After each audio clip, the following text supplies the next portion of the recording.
Գյորջյան Կասկադ 60 ամիս փուլային վճարում բազմաթիվ առավելություններ։ Ինչ ակնկալիքներ ունեք այսօր ՄԱԿ-ից, ինչու եք հավաքվել այստեղ։ Բողոքի մասին, հա,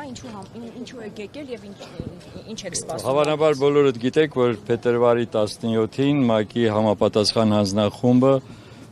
ներկայացրել է իրենց եզրակացությունը Ռուբեն Վարդանյանի հետ կապված, որ իբր այդ կալանավորումը եղել է ոչ կամայական։ Այսինքն դա նշանակում է, որ իրենք արդարացրել են Ալիևի ռեժիմի իրականացրած քայլերը եւ համարում են, որ դա օրինական կալանավորում է եղել։ Վերջերս դուք գիտեք Լուիս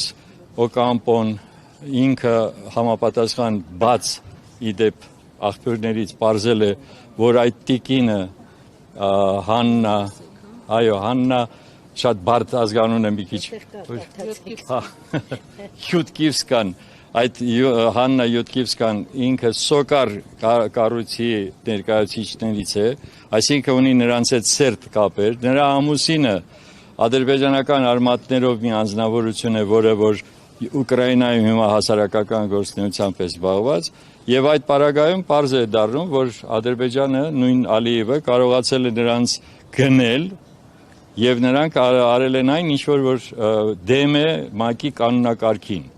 Ուրեմն ՄԱԿ-ի կանոններով չի կարող անձը, որը որ ունի որևէ հարաբերություն այս կամ այն կողմի հետ, նա չի կարող լինել այդ հանձնախմբի այն էլ ղեկավար։ Ուրեմն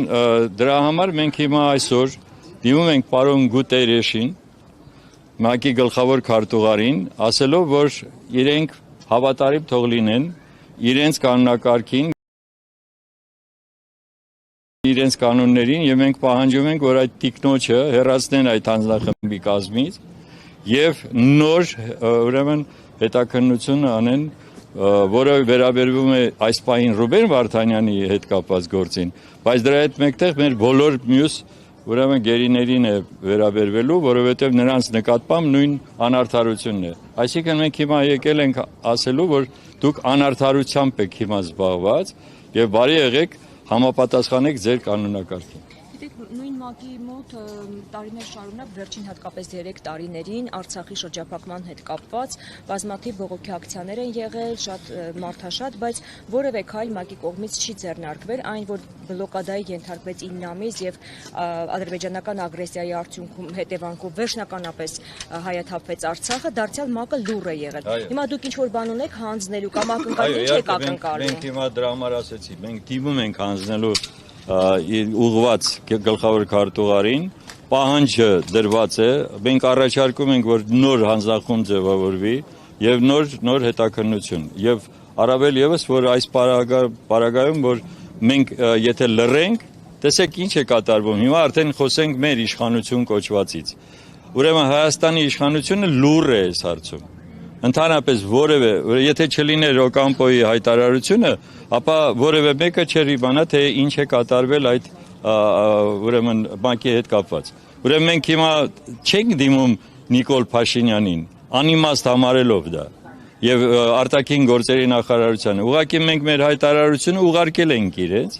եւ արտաքին գործերի նախարարություն եւ արդարադատության նախարարություն եւ նաեւ աշխատակազմը վարչապետի այսպես կոչվածի։ Եվ այս առումով մենք դրա համար եկել ենք ՄԱԿ-ին ասելու, որ գոնե դուք հավատարիմ եղեք ձեր ընդունած որոշումներին։ Դուք եղեք անակարգ։ Իշխանությունը անտեսում է գերիների հարցը։ Միանշանակ, դա արդեն պարզ երևում է, չէ՞։ Գոնե այս պարագայում կարող էին նրանք որևէ մի բողոք ներկայացնեին։ Եթե նրանք շահագրգիռ են, որպեսզի մեր պատանտները, մեր գերիները վերադառնան, սա ամենալավագույն առիթն էր, որպեսզի իրենք համապատասխան ձևով հայտարարությամբ դուրս գային կամ նաև պահանջով։ Այսօրվա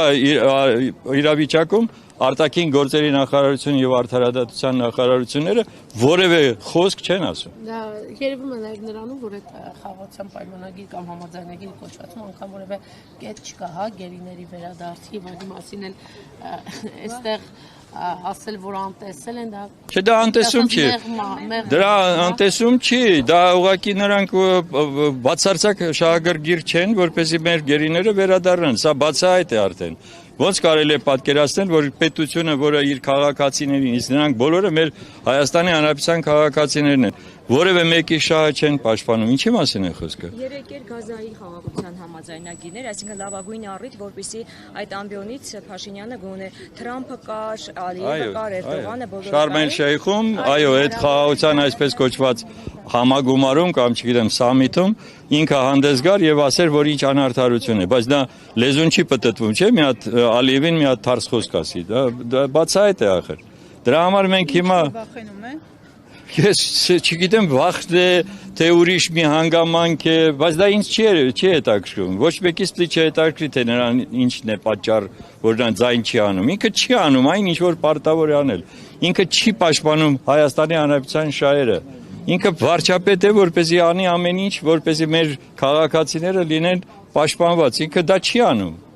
Եվ հիմա դրա մասին նորից խոսել, չխոսել, դրա համար մենք ստիպված ենք, տեսեք, ստիպված ենք եկել, որ դիմենք ՄԱԿ-ին, այս սրա մասին է խոսքը։ Իսկ ովքեր եք այդ մենքը։ Հա, մենք ուրեմն ես ներկայացնում եմ Հայաստանի դեմոկրատական կուսակցության նախագահն եմ եւ նաեւ միասին շարժումը, սա միասին շարժման ակցիան է, որում խորհրդի կազմը միայն 70-ից ավել մարդիկ են։ Երկրորդը միասին շարժումը, որը իրականում արդեն որ երրորդ անգամ այսպիսի համապատասխան հայտարարություններով դուրս է գալիս դիմում հանրությանը։ Իդեպ ասած, Արցախի հարցի հետ կապված, Արցախի մեր ժողովրդի վերադարձի վերաբերյալ, Արցախը վերադարձնելու, որը ոչ մի կերպ չեն կարողանում հասկանալ, որ դա պարտադիր չի, որ պատերազմով լինի։ Մենք ընդհանրապես պետք է իրականացնենք այն իրավունքի իրականացումը, որը ունի Արցախահայությունը։ Եվ մեր կազմում են շատ մեծ թվով արցախցիներ, այստեղ են հիմա իրենք։ Այնպես որ սա հերթական մեր գործողությունն է, որպեսզի մեր նաև հանրությունը հասկանա, որ այսպես լուռ մնալով մենք ամեն ինչ զիջելու ենք եւ կորցնելու ենք արդեն Հայաստանը։